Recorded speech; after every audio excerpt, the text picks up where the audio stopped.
pang-apat na kapahayagan sa panalangin papuri.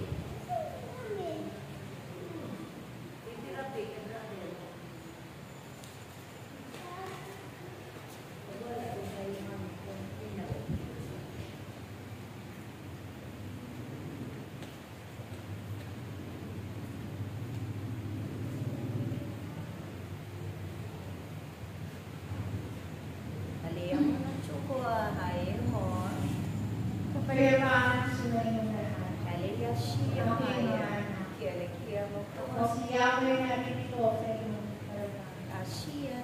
Aking kasama ang Panginoon, ang inyong kapatid sa kalangitan, ang inyong tagapagtugtog sa inyong komunidad, ay narito at nais makapiling kayong lahat na kanyang mahal na kapatid. Kaya naman mga anak, ako'y narito at pinanitulan ang kanyang upang kayong lahat ay kanyang makapiling sa oras na ito. Gawin ninyo ang kanyang yakap sa inyo, sapagkat ang kanyang pananabik sa inyong lahat ay kanyang nais ipagbuhat sa bawat isa. Ilamitan niya kanyang sapagkat ang araw na ito ay nakalaga para sa kanya. Kung kaya naman, siya ay humili ng isang espesyal na araw upang kayong lahat ay kanyang makapiling sa oras na ito. Kaya sa inyong pag-awit at sa inyong pagligtas, siya ang inyong magiging tagapagtugtog sa araw na ito. At ang mga maawit sa langit ay narito upang kanyang sabayan ang inyong pag-awit sa araw na ito. Iyong ipahinga ang inyong disposo, sapagkat narito ang aking tagapagtugtog sa komunidad na ito at sa kalangitan, upang siya magbigay ng kanyang sa inyong lahat sa araw na ito. Tandaan ninyong lahat ang iyong mga ay nagnanais na magmahal at nagnanais na makita kayong masaya. Nagnanais na makita kayong mabuti at mapabuti habang kayo'y narito sa mundong ito. Hindi ko ipinagdulot ang malakas na hangin at malakas na pagkat upang kayong lahat ay makarating at kayaka sa aking tahanan. Praise Yahweh!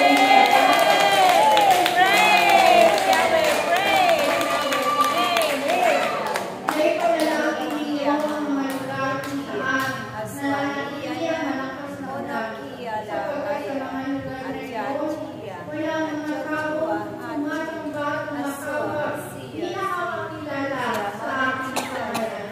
Kaya nais kong panalangin ninyo sila upang sila ay magkaroon ng kaligtasan.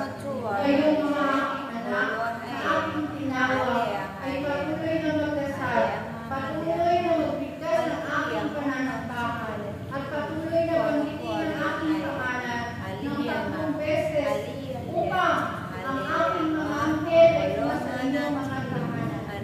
Mapalad kayong lahat sapagkat sa inyong pagsunod ay nakakamit ninyo ang biyaya ng kaligtasan mula sa aking tahanan. Kayong lahat sa aking mga anak na aking iniibig, kayong lahat ay magkakalat. Kayong lahat ay magkaisa. Hindi ko nais na nakikita ang nagkakaroon sakit at anumang hiwaan sa komunidad na ito. Sapagkat kung si Yahweh ang siyang bumuo at nagmamasid at namamahala sa bawat isa sa inyo sa loob ng tahanan. Iilan man kayo, nabibilang man kayo sa dalili, ngunit kasama ninyo ang inyong anghel at mga banal sa kalangitan. Ang mga oras na kayo ay narito sa aking tahanan. Kayo din, kayo lahat ay binibigyan ko ng mga anghel at siya magpapatay sa inyong lahat sa araw-araw. Kaya naman, patuloy kayong lumalakas at patuloy kayo magkakaroon ng kaligtasan. Ang inyong disposo ay binibigyan ko ng kapahingahan upang sa gayon, ikaw na kanyang mahal na esposa ay makapaglingkod sa kanya sa mga panahon na ito.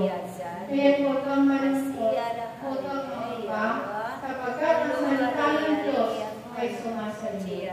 Tandaan mo na ibibigay ko ang biyaya iyong pamilya at ibibigay ko ang pag-asa at ang bagong buhay sa inyong lahat. Pakahawakan mo ang aking salita, sapagkat ang matigas na puso ay aking pananamit upang ikaw ay hindi na magkaroon ng kalungkutan. Minamahal kayong lahat ng anak. Minamahal ko ang bawat isa sa inyo. Ang mga isipan ninyo batid ng inyong makasalanan. Ang tibok na inyong puso ay aking narinig.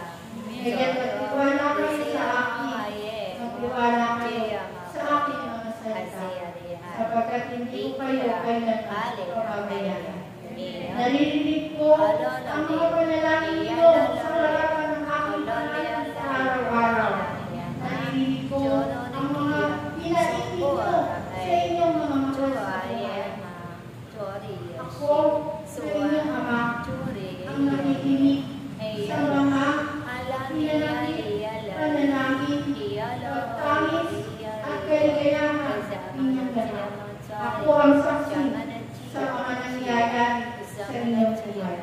Kaya ibigay ninyo at ialay ninyo sa akin ang lahat. At akong si Yahweh ang sagagawa ng daan upang kayo ay magtanong. Sapagkat ako'y mabuti sa lahat ng bagay. Ako'y mabuti ang una. At ibibigay ko ang kabutihan para sa inyo. Manatili lang kayo sa akin at huwag kayong mawawalan sa aking buhay. Kasulikapan ninyo na huwag maligaw ang inyong mga pananampalataya sa mga huwag na sukatan. Ibigay ang kapahayagan sa mundo. Manatili kayo sa aking salita. Sapagkat ang Yahweh ang magdadala sa iyo sa aking salita. At magdadala sa inyo sa kabutihan. At magdadala sa inyo sa katuparan ng inyong mga pangarap dito sa lupa. Ako si Yahweh ang magbibigay ng kasagutan sa inyong mga katanungan. Kaya kayo, kung mayroon kayong kaguluhan sa inyong isipan, manalangin lang kayo sa aking pangalan. At kayo'y sasagutin ko ng walang hanap.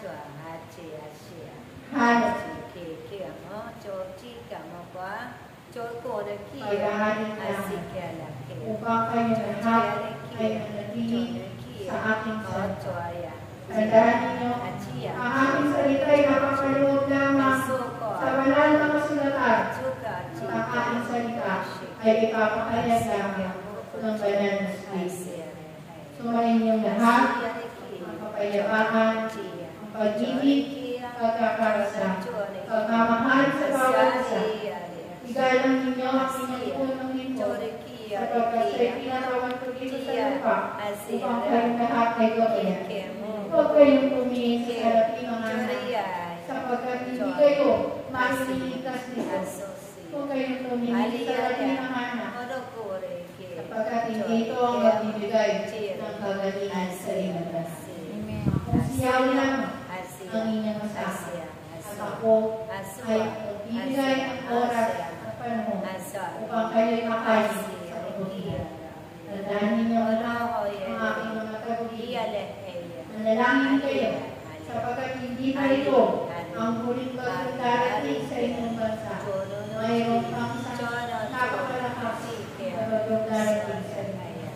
Kaya nais ko ang inyong pakikisa sa panalangin, sapagkat ito'y darating sa lugar, sa norte.